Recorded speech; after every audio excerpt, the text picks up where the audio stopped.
العالمين سلم على رسولنا الأمين سيدنا محمد خاتم الأنبياء والمرسلين وعلى آله وصحبه أجمعين.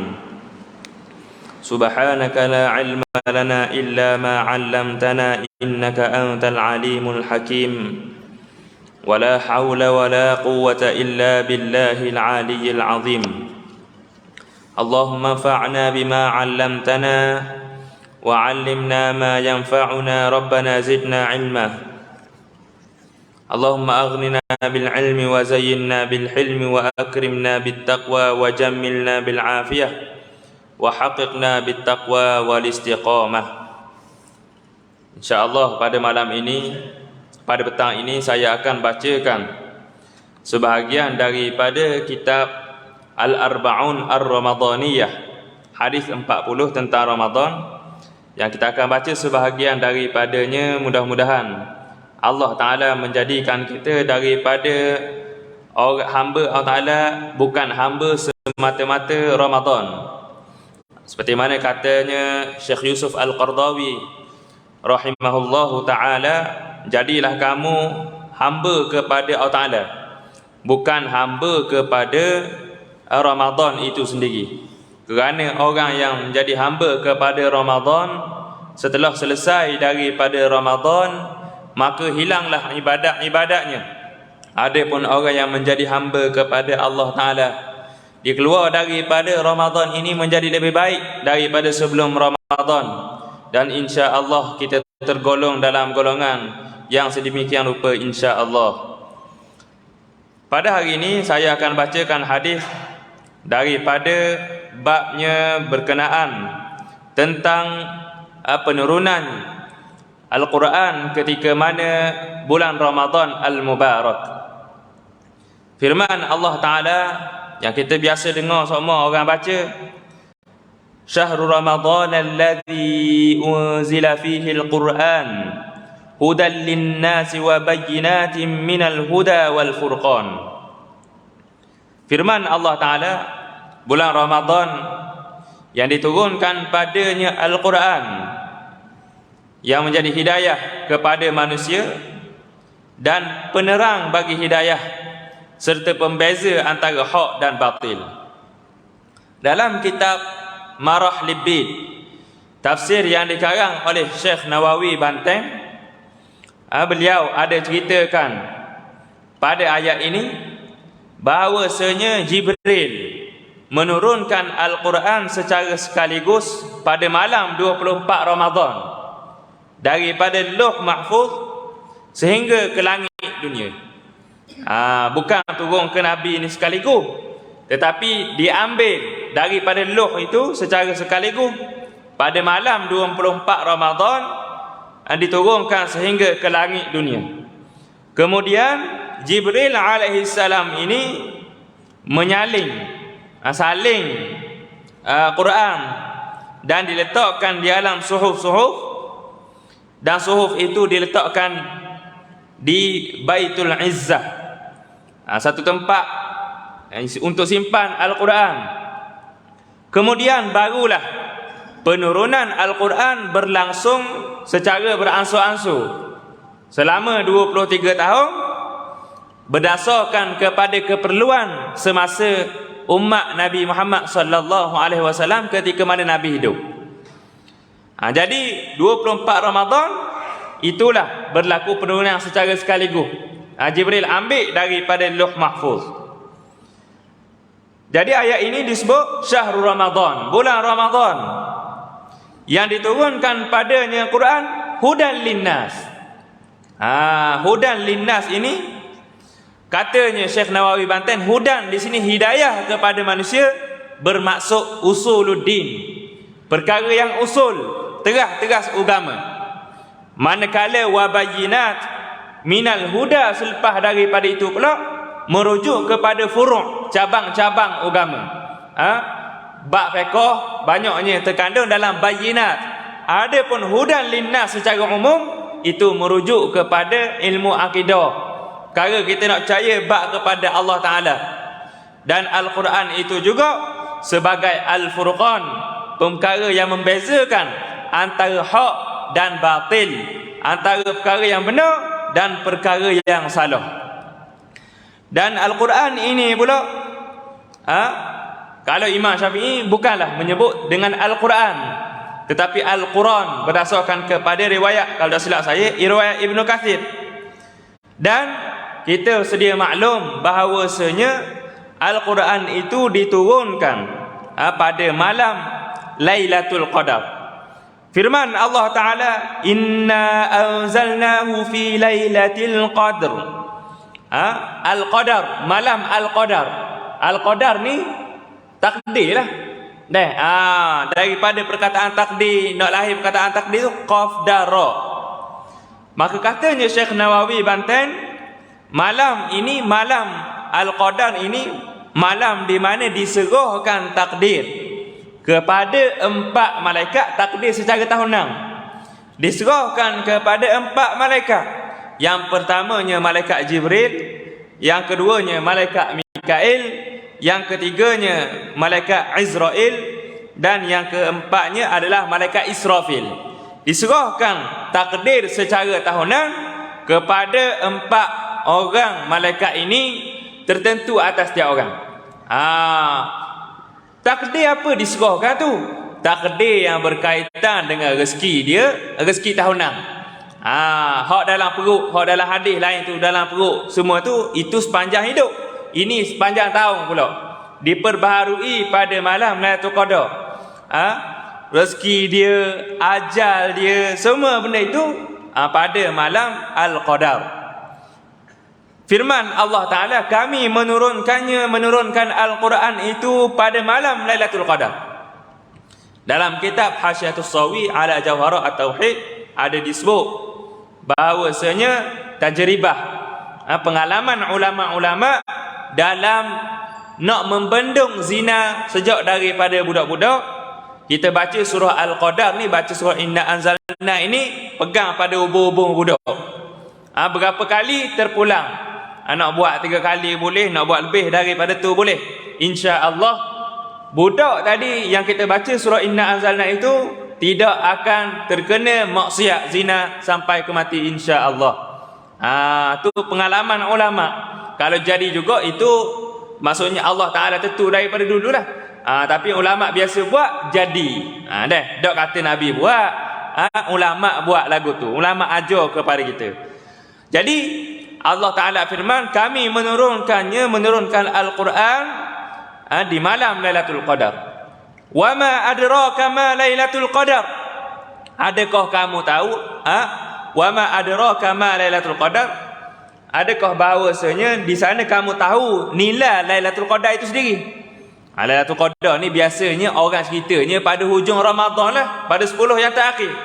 Tetapi kata Syekh Yusri bin Rusdi, bahawasanya Lailatul Qadar ini bukan saja kita kena kejar pada 10 yang terakhir. 10 awal, 10 tengah, 10 akhir ni kena kejar belaka. Biar ada belaka dalam diary hidup kita. Duduk di masjid, terawih tu sokma-sokma. Bagus dah nak kejar 10 akhir, tapi 10 awal, 10 tengah, hak tu menjadi perjalanan kita nak sampai kepada 10 yang akhir. Lailatul Qadri khairum min alfi syahr. Malam Lailatul Qadar ini, malam Al-Qadar ini lebih baik daripada 1000 bulan. 1000 bulan ini bersamaan 83 tahun 4 bulan. Kata Imam Al-Mujahid. Imam Mujahid ini salah seorang daripada mufassir, ulama tafsir yang terkenal lah. Imam Mujahid ada sebut, di zaman Bani Israel ada seorang lelaki ni, dia qiyamul lail, malam dia qiyamul lail, siang pula dia berjihad, berperang. Dia buat ibadat ini, berjihad siang hari, malam dia qiyamul lail ini selama 1000 bulan. Tak tinggal langsung. Setiap hari selama 1000 bulan, siang perang, malamnya bangun qiyamul lail. Nabi, apabila Nabi dengar cerita ini, Nabi sangat suka, Nabi sangat takjub dengan amalan seorang daripada Bani Israel ini. Maka apabila Nabi suka sangat ni, Allah Ta'ala menghadiahkan kepada umat Nabi Muhammad sallallahu alaihi wasallam malam Al-Qadar, yakni pada satu malam digandakan 1000 bulan. Tidak seperti mana amalan orang Bani Israel ini. Amalan orang Bani Israel ini memang betul-betul buat 1000 bulan. Kita ni pula umat Nabi Muhammad sallallahu alaihi wasallam diberikan ganjaran satu malam dengan 1000 bulan. Muslimin dan muslimat yang saya kasihi sekalian, umat Nabi Muhammad ini Nabi sebut 60 ni adalah tepat orang panggil garis nak mati dah. Lebih daripada 60 bantuan daripada Allah Ta'ala, subsidi dah. Barang orang panggil anugerah daripada Allah Ta'ala. Umat Nabi Muhammad 60 sampai 70. Maka dalam banyak-banyak umat Nabi Muhammad pendek sekali umur. Umat sebelum daripada itu ratus tahun ada, 1000 tahun ada. Maka Allah Ta'ala berikan malam Al-Qadar yang diturunkan Al-Quran padanya sebagai anugerah kepada umat Nabi Muhammad. Walaupun umat Nabi Muhammad hidup pendek, tetapi Allah Ta'ala tahu umat Nabi Muhammad inilah orang paling suka sekali ibadat. Beri satu malam dengan 1000 bulan. Itulah anugerah daripada Allah Ta'ala. Dan disebut lagi oleh Allah Ta'ala, tanazzalul malaikatu warruhu fiha biizni rabbihim min kulli amr. Turun pada malam Lailatul Qadar ini malaikat dan roh. Roh di sini adalah malaikat Jibril dengan izin daripada Allah Ta'ala pada setiap perkara.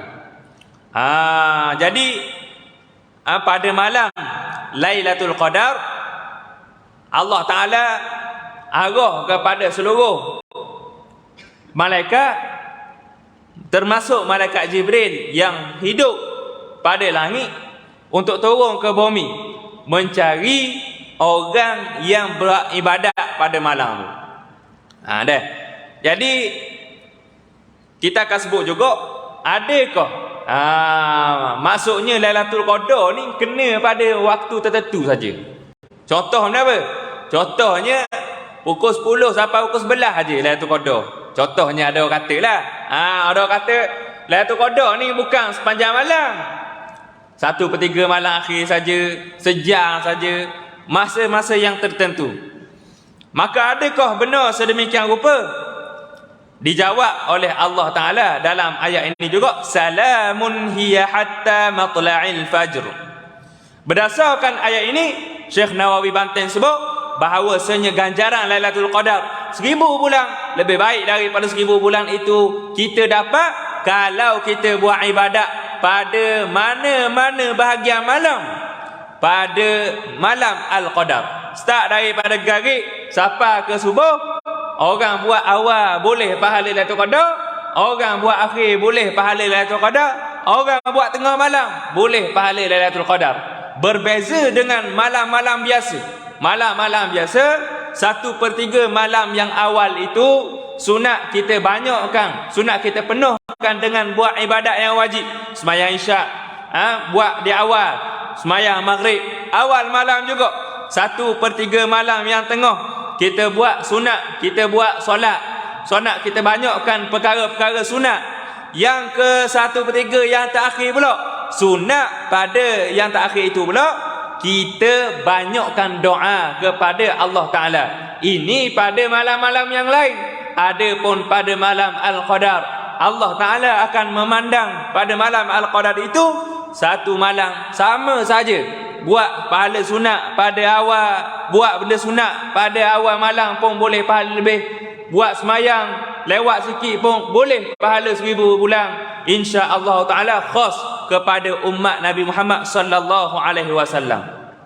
Berdasarkan ayat ini juga, Imam Ibn Abbas radhiyallahu ta'ala anhuma ada sebut macam mana Imam Ibn Abbas kata malam Lailatul Qadar ini jatuh pada 27 Ramadan, tidak pada malam-malam yang lain. Dalam hadis tidak sebut mana-mana malam, tetapi ada ijtihad, ada pendapat ulama yang kata malam-malam yang tertentu. Imam Ibn Abbas kata Lailatul Qadar ini jatuh 27. Macam mana diambil 27 itu? Kata Imam Ibnu Abbas radhiyallahu taala anhuma, Lailatul Qadar itu ada 9 huruf. Ni dibuat kajian. Kita nak kata kata Ibnu Abbas ni dok kena ke dok berapa tepat ke atas kita lah. Cuma kita nak sebut macam mana Ibnu Abbas sebut 27 itu adalah malam 27 itu malam yang Qadar. Kita nak kata 24 boleh kok. Nak kata 21 boleh kok. Tapi kita kena nampak, kita kena sebutlah macam mana kita boleh 21 tu. Ibnu Abbas sebut Lailatul Qadar itu ada 9 huruf. Lam, ya, la, ta marbutah, alif, la, qa, da, ra. 9 huruf. 9 huruf ini pula disebutkan pula oleh Imam Ibn Abbas bahawasanya Lailatul Qadar ini disebut di dalam surah Al-Qadar sebanyak 3 kali. Maka 9 kali 3 jadi berapa? Jadi 27. Tu salah satu daripada cara pengiraan Imam Ibn Abbas selain daripada dia sebut perkataan hiya. Hiya itu adalah perkataan ke-27 daripada 30 kalimah dalam surah Al-Qadar. Pendapat dia. Tak ada masalah kita nak kata nak 28 ke 29 ke, itu pendapat Imam Ibn Abbas radhiyallahu taala anhuma. Salamun hiya hatta matla'il fajr. Selamatlah sehingga kepada habis terbitnya fajar. Disebutkan oleh Syekh Nawawi Banten dalam kitabnya Marah Libbi, malam Al-Qadar, malam itu aman daripada angin ribut, kejahatan, gempa bumi dan segala malapetaka sehingga ke subuh hari. Tidak terlalu panas, tidak terlalu sejuk. Itu tanda-tanda yang disebut oleh ulama. Ambil mana? Ambil daripada ayatnya. Sebab terlalu sejuk itu juga bala macam mana? Terlalu panas itu juga dikira sebagai musibah. Tidak ada gempa bumi, tidak ada ribut yang kuat berlaku pada malam Al-Qadar. Jadi siapa-siapa hodang lah. Ada orang dikata malam ni, Allah, yang penting sepanjang Ramadan amalan kita ni jangan putus-putus, jangan tidak istiqamah. Orang nak buat lapang semua, buat lapang sampai ke habis. Orang boleh buat 20, buat 20 sampai ke habis. Dok hari ni buat lapang, jangan tinggal dulu. Orang kita ni kohor nak habis Ramadan, kohor sepuk. Ni berapa dah? 5 Ramadan. Kohor selu dah. Tu imam apa baca laju-laju dah. Tak tahulah sini, tu imam kat lain. Baca laju dah. Pasal apa? Pasal orang belakang kurang. Renggeh dah surah. Masuk 10 yang terakhir pula duduk Syahbandar kita. Tak ada dah. Nak kerja kepada malam Al-Qadar. Sedangkan malam Al-Qadar ni satu malam je mari setahun. Malam yang terbaik bagi umat Nabi Muhammad sallallahu alaihi wa alihi wasallam.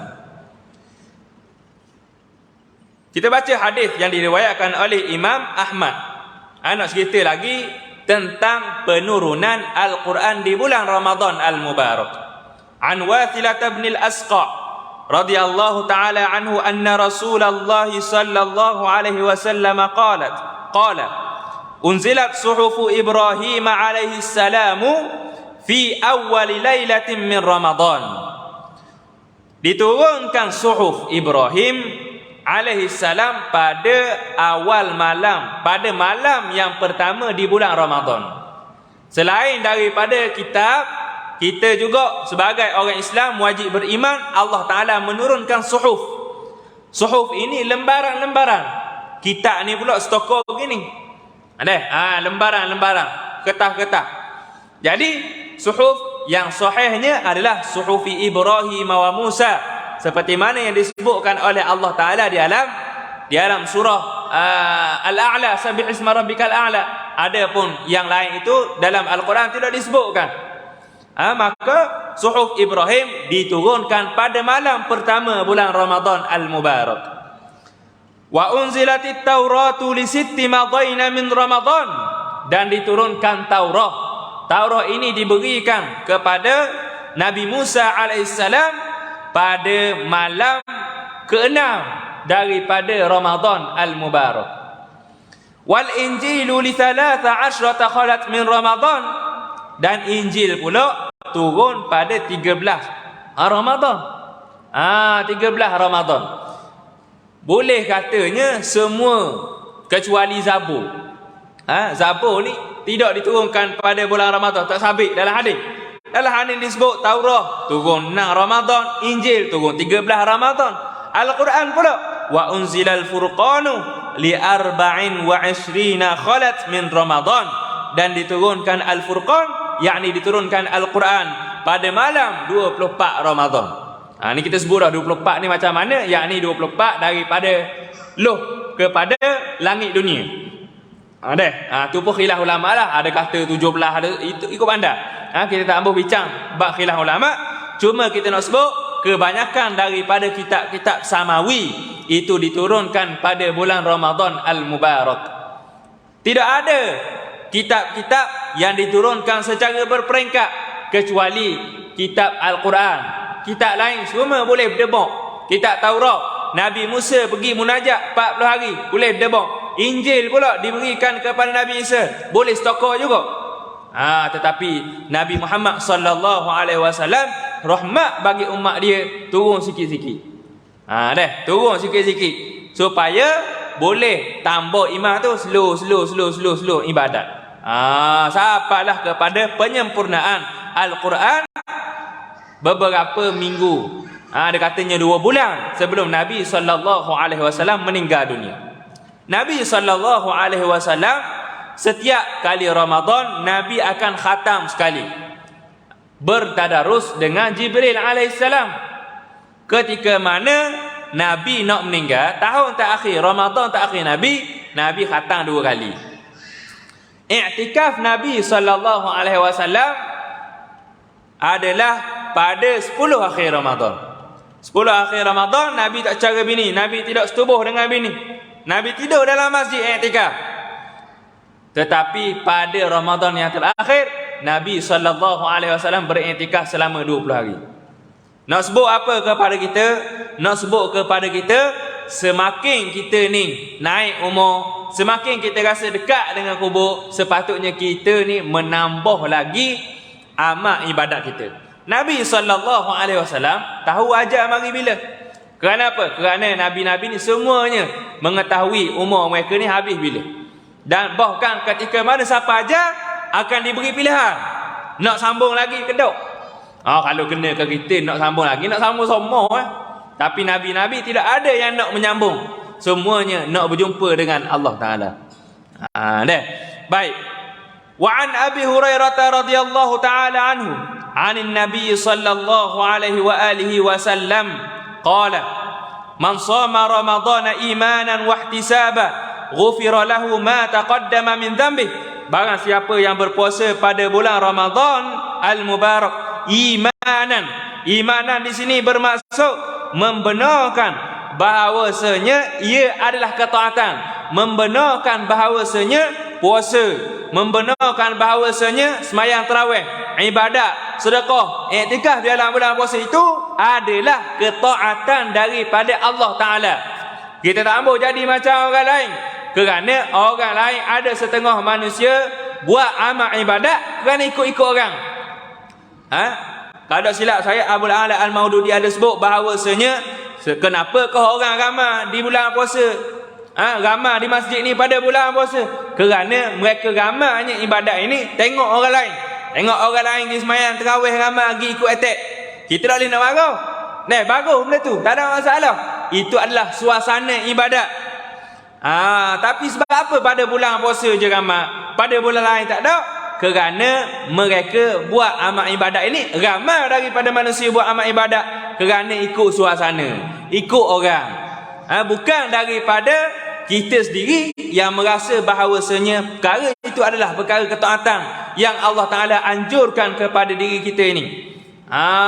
Jadi dalam ni disebut imanan, di situ disebut oleh Imam Al-Qustulani Syarah Al-Bukhari bahawa iman di situ kita beriman, kita buat perkara-perkara ni adalah taat yang tak lanjut, Allah Ta'ala suruh buat, barulah boleh pahala ganjaran yang kita akan sebut lagi.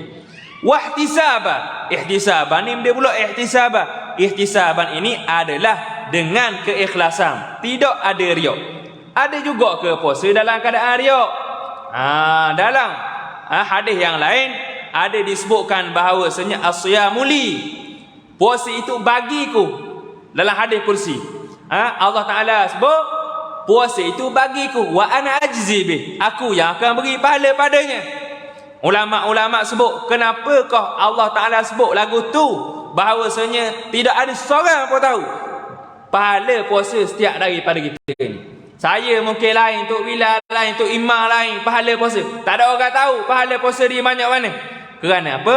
Kerana diri puasa itu. Ibadat puasa itu sendiri tidak boleh dimasuki oleh riya. Tidak ada seorang pun dalam masjid ni boleh jamin si fulan puasa, si fulan tidak berpuasa. Mungkin daripada orang ni ke orang mengajar ni tak puasa ni, gagah sangat ni. Kita boleh kata gitulah. Kita tak boleh kata dia ni sahih tak puasa, duduk atas kursi ni cakap bawa laju sangat. Kita ni tidak boleh menghukum orang ni zahir tak puasa. Tak ada orang boleh tahu. Tetapi riak dalam puasa itu boleh jadi pada diri kita sendiri.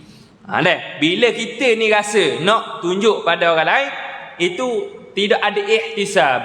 Bila tidak ada ihtisab, tidak bolehlah ganjarannya. Ganjaran apa? Ghufira lahu ma taqaddama min dzambih. Diampunkan oleh Allah Ta'ala apa yang terdahulu daripada dosanya. Dalam hadis yang lain, Nabi SAW bersabda, as-salawatul khams wal jumu'atu ilal jumu'ah wa ramadhanu ila ramadhan mukaffiratun ma bainahunna ila ijtanabal kaba'ir.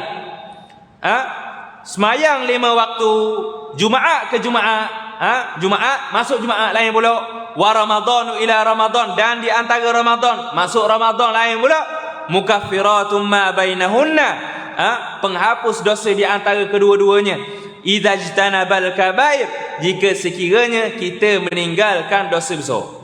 Baik, dalam hadis tadi kita sebut siapa-siapa yang puasa bulan Ramadan imanan, beriman bahawasanya puasa itu ketaatan, wahtisaban, dan juga bahawasanya ikhlas dalam hati, maka ghufira lahu ma taqaddama min dzambih, diampunkan dosa. Ulama diampun dosa mana? Dosa besar ke dosa kecil? Maka jumhur ulama sebut bahawasanya dosa di sini adalah dosa kecil saja, bukan dosa besar. Kerana dosa besar berhajat kepada taubat yang khusus. Adapun dosa-dosa kecil yang kita buat sehari-hari, maka terampun ia. Yang pertama dengan semayang 5 waktu. Kita ni buat dosa lepas daripada asar masuk maghrib, apabila kita sujud turun dosa kita, rokok turun dosa kita, sampai habis gugur dosa kita. Lepas itu pula lepas daripada maghrib dosa pula, nak isa pula ambil air semayang, keluar dosa daripada mulut. Tengah semayang pula rokok turun dosa, sujud turun dosa dia. Maka semua benda itu menghapus dosa. Jumaat ke Jumaat pula, dosa seminggu masuk Jumaat, apabila kita semayang Jumaat masuk hari Jumaat, maka diampunkan dosa dalam masa seminggu. Lepas itu pula Ramadan, dalam masa setahun buat dosa banyak, dosa kecil, masuk Ramadan yang baru, maka diampunkan dosa oleh Allah Ta'ala dengan syarat disebut sini idza jtanabal kabair, ataupun dalam riwayat yang lain idza jtunibatil kabair, jika sekiranya orang tersebut menjauhkan diri daripada dosa besar. Orang yang mendekatkan diri dengan dosa besar, maka dia tidak mendapat ganjaran ini.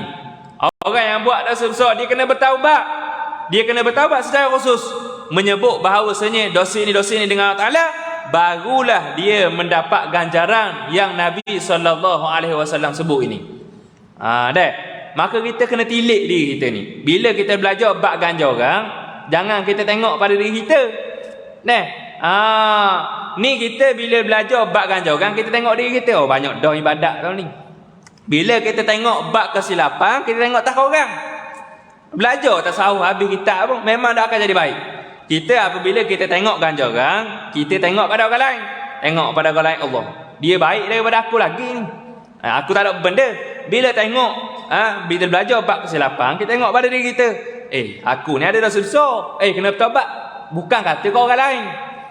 Maka kena tilik. Aku ada dosa besar. Kalau kita ada dosa besar, kena bertaubat, supaya pengampunan pada bulan Ramadan itu tidak terhalang. Baik. Dalam hadis yang lain pula, Nabi SAW, hadis yang diriwayatkan oleh Imam Ahmad dalam musnad beliau, tentang kelebihan Ramadan juga. Wa an Muadz bin Jabal qala sami'tu Rasulullah sallallahu alaihi wasallam yaqul man laqiya Allah la yusyriku bihi syai'a yusalli al-khamsa wa yasumu ramadana ghufira lah. Qultu afala ubashshirhum ya Rasulullah? Qala da'hum ya'malu. Daripada Muadz bin Jabal, beliau kata, aku dengar Nabi SAW sabda, Nabi sebut, barang siapa yang bertemu dengan Allah Ta'ala dalam keadaan dia tidak mensyirikkan kepada Allah Ta'ala itu satu pun, tidak jadi kafir, tidak kata Allah Ta'ala yang ada sekutu, yusallil khamsa, dia juga semayang 5 waktu, kemudian dia juga puasa Ramadan, maka diampunkan baginya. Tengok, Nabi sebut, dia semayang, dia puasa. Dia semayang, dia puasa. Dan ibadat lain tak buat lah. Zahirnya begitu lah. Tapi sebenarnya maksudnya dia buat ibadat-ibadat yang wajib. Rukun-rukun Islam tu selesai dah. Cumanya dia cuma istiqamah semayang 5 waktu, puasa Ramadan. Maka Nabi sebut diampunkan dosanya, walaupun dia mati dalam keadaan sedemikian rupa. Qultu, kata Muadz bin Jabal kata, boleh ke tak ya Rasulullah, aku nak khabar benda ni kepada orang awam, aku nak cerita pada orang lain, boleh ke tak? Maka Nabi SAW sebut, da'hum ya'malu, biarkan mereka beramal lebih. Maksud apa di sini? Maksudnya di sini, kalau semua orang tahu bahawasanya semata-mata puasa, semata-mata dia puasa Ramadan diampunkan dosa oleh Allah Ta'ala, maka dia akan buat dah ibadat lain. Sebab apa? Sebab Nabi jamin dah. Nabi kata, jangan khabar kepada orang lain. Biar je. Mereka nak beramal lebih, beramal. Nak sebut ke apa kepada kita? Nak sebut kepada kita, ini sekurang-kurang orang. Sekurang-kurang orang nak diampunkan dosa oleh Allah Ta'ala, semayang tak tinggal, puasa Ramadan dia buat. Maka dia ni dia akan diampunkan oleh Allah Ta'ala, walaupun ibadat sunat lain tak ada, ibadat wajib lain tak ada, jumpa dengan Allah Ta'ala lagu tu. Jadi da'hum ya'malu ini perkataan yang sangat besar. Biarkan mereka beramal lebih. Kita ni pula, bila kita belajar ni, kita tahu hadis ni, nak beramal ni saja lah. Jeng juga kita. Kita ni bila kita tahu begini, kita faham bahawasanya ini sekurang-kurang tahap manusia datang muka dunia bagi umat Nabi Muhammad sallallahu alaihi wa alihi wasallam. Dalam hadis yang lain pula yang saya akan nak sebut pada hari ini adalah berkenaan dengan syaitan ke neraka ni. Wa an Abi Hurairah radhiyallahu taala anhu yaqul qala Rasulullah sallallahu alaihi wasallam idza dakhala syahrul ramadan futihat abwabus sama wa ghulliqat abwabu jahannam wa sulsilatis syayatin. Baik, apabila masuk bulan puasa, bulan Ramadan, dibukakan pintu langit. Dalam riwayat yang lain dibukakan pintu syurga. Dalam riwayat yang saya baca ini dibukakan pintu langit. Wa ghulliqat abwabu jahannam, ditutup pintu syurga. Wa sulsilatis syayatin, dan dibelenggu semua syaitan. Baik, kita faham di sini masuk bulan puasa dibuka pintu langit. Apa maksud dibuka pintu langit? Dibuka pintu langit ini adalah kinayah, kiasan nak sebut terbukanya pintu rahmat Allah Ta'ala. Dalam hadis yang lain Nabi ada sebut sebelum daripada zuhur ini pintu langit buka. Maka masa tu doalah ramai-ramai, tidak akan ditolak oleh Allah Ta'ala. Sebab apa? Nak sebut pintu rahmat dibuka pada ketika itu. Mana? Betul-betul sebelum daripada azan zuhur. Dah masuk azan zuhur lagi, matahari atas paling, maka ketika itu banyakkan berdoa kepada Allah Ta'ala. Di sini juga disebut begitu. Masuk bulan puasa dibuka pintu langit. Dalam hadis lain ada sebut, Nabi sebut tidak akan ditolak doa 3 golongan. Salah satunya adalah orang yang berbuka puasa. Ketika mana orang tu berbuka puasa, ini bukan buka puasa awal, buka puasa garik lah. Buka puasa awal tak jadi, buka puasa garik. Buka puasa garik itu tidak akan ditolak doanya. Jadi berlapis-lapis. Yang pertamanya sabit dengan Ramadan. Yang keduanya itu pula adalah sabit dengan waktu berbuka. Kalau kita berbuka pula, berbuka dengan air Zam-Zam, maka tinggi lagi pula ganjarannya. Berbuka tu pula di Mekah, tinggi lagi pula 4 kali ganda. Lagi pula berbuka dalam keadaan melihat kepada Kaabah. Kaabah sungguh, bukan gambar Kaabah, maka tambah lagi pula. Gitu. Dan juga ditutup pintu neraka. Macam mana ditutup pintu neraka ni? Disebutkan oleh ulama, oleh Imam Al-Qustulani dalam Irsyadus Sari, maksud di sini dibersihkan. Pada bulan puasa ini Allah Ta'ala tutup dan halang perkara yang membangkitkan syahwat. Perkara yang membangkitkan syahwat ni jadi slow. Sebab apa? Memang Allah Ta'ala jadi lagu tu. Wasul silati syayatin, dan dirantai syaitan. Kita biasa dengar, masuk bulan puasa ni setan-setan dah. Berani nak pergi kubur. Pasal apa? Tak ada atu. Betul ke tak kepercayaan lagu tu? Jawabnya ulama ada kata memang semua syaitan ni dirantai. Ada katanya bukan semua syaitan, boh setan je kena ikat. Dan ada pendapat yang lain pula kata syaitan ni semuanya dirantai tangan mereka. Yakni perbuatan mereka ini tidak lacur macam ke budak lain. Macam ke orang bercocok tanam dalam keadaan tangannya terbelenggu. Orang duduk nanang, boleh nanang tak? Boleh, tapi lambat sikit. Begitulah juga syaitan buat kerja di dalam bulan puasa.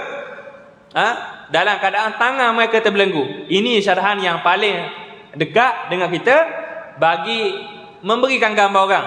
Sebab apa? Sebab ada kata warna bulan puasa ada kok kena rasuk. Sebab apa? Sebabnya syaitan ni bukan terhalang semua sekali. Maksudnya dihalang kerja mereka, dak lacur. Tapi dia buat boleh tak? Jadi. Bahkan disebutkan oleh ulama bahawasanya walaupun syaitan ini telah dikata sebenarnya perkara yang menyebabkan kita jadi jahat ni banyak lagi. Antaranya adalah nafsu. Nafsu kita sendiri ni kalau kita bela, kita jadi nafsu kenapa? Nafsu yang ammarah, yang menyuruh kita kepada buat dosa. Lepas itu pula perkara yang lain yang menyebabkan kita jadi jahat selain daripada nafsu yang ada dari kita ni adalah syaitan manusia. Syaitan manusia ni macam mana? Yakni orang-orang jahat.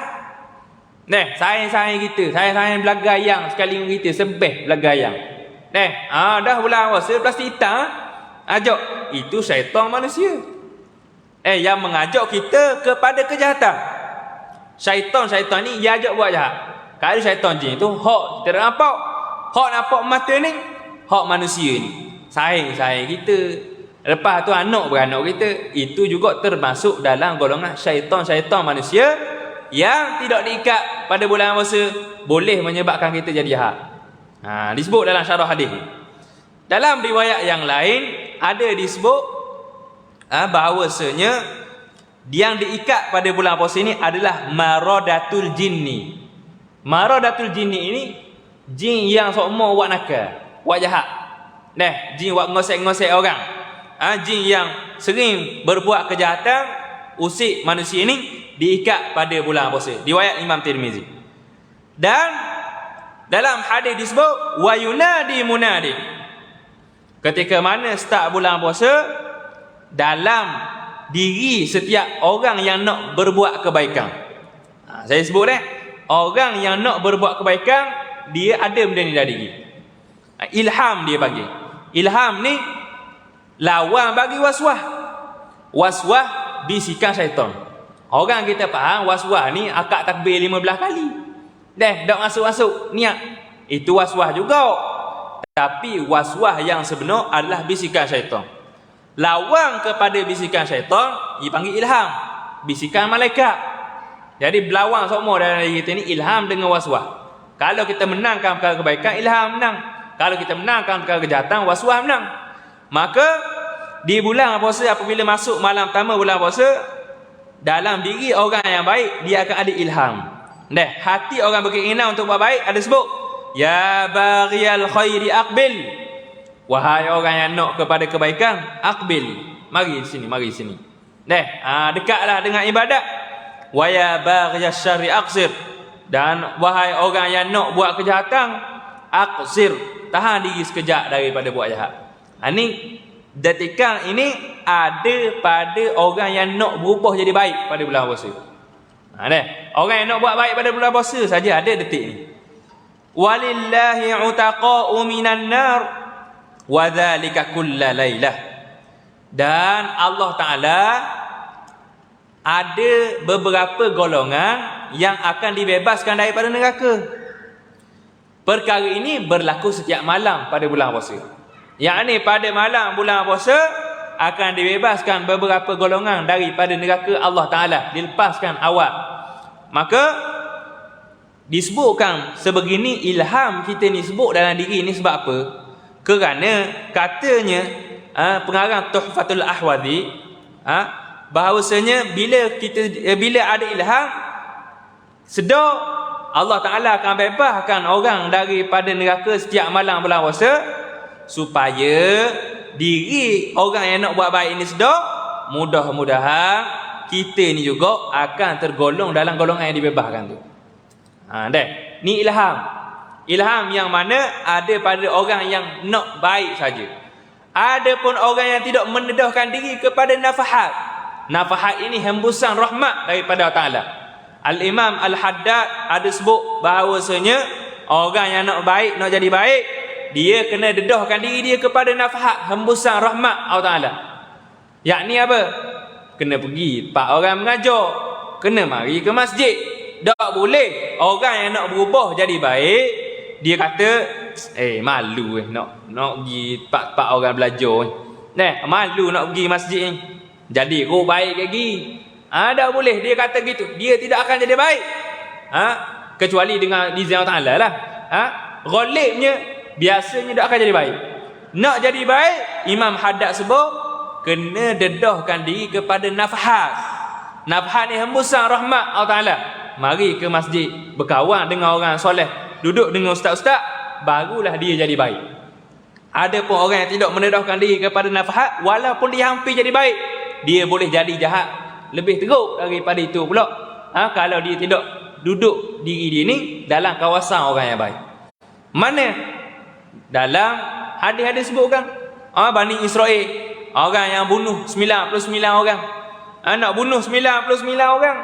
Lepas itu pergi jumpa dengan orang yang banyak buat ibadat, abid. Tapi dia tidak berilmu, abid ni. Tanya kepada abid ni, macam mana aku ni bunuh 99 orang? Nak bertabat macam mana? Abid ni kata, padang dah. Mu bunuh 99 orang, memang neraka. Saya neraka dah mu. Dia pun panah sangat, dia bunuh abid ni pula, jadi 100. Cukup bilangan 100. Lepas tu dia berjumpa dengan orang alim. Orang alim ni kata, kalau mu nak jadi baik, mu kena berhijrah. Kena hijrah. Kena hijrah, tinggal dosa mu, taubat. Jadi hijrah sampai tengah jalan, mati dia tengah jalan. Turun malaikat rahmat, turun malaikat azab, berebut nak ambil, nak urus jenazah. Malaikat azab ni kata, dia ni baru nak hijrah, tak sampai lagi. Dosalah dia, termasuk dalam golongan yang diazab. Malaikat rahmat ni kata, dia ni nak jadi baik, dia keluar dah daripada negeri tempat dia buat jahat, cuma tengah jalan on the way mati. Naik. Maka Allah Ta'ala pun turun. Allah Ta'ala sebut, mudah orang ukur jarak. Kalau dekat dengan negeri tempat dia buat jahat, maka dia ni tergolong dalam golongan yang diazab. Kalau dekat dengan negeri yang mana dia nak taubat ni, maka dia tergolong dalam golongan orang yang dirahmati. Maka diukur-ukur sejekal lebih tak ke? Sejekal lebih tak ke negeri rahmat, maka dia ni tergolong dalam golongan yang diampun oleh Allah Ta'ala. Nak sebut apa kepada kita? Nak sebut bukan kena hijrah, bukan kena pindah negeri, bukan kena pindah kampung, tapi kita nak sebut dedahkan diri dengan nafahat, hembusan rahmat Allah Ta'ala. Hadis yang terakhir yang saya nak baca pada hari ini, hadis yang kita biasa dengar semua dah, cuma kita nak sebut huraian daripada Al-Imam At-Tirmizi, Mahfuz At-Tirmizi ataupun At-Tirmizi dalam hasyiah beliau atas Minhajul Qawim, Manhajul Qawim. Ada disebutkan bahawasanya tentang kelebihan orang-orang yang memberi makan kepada orang yang berbuka puasa setiap hari ataupun pada mana-mana hari, sama ada puasa itu adalah puasa yang berkait dengan puasa sunat ataupun puasa wajib. Kejap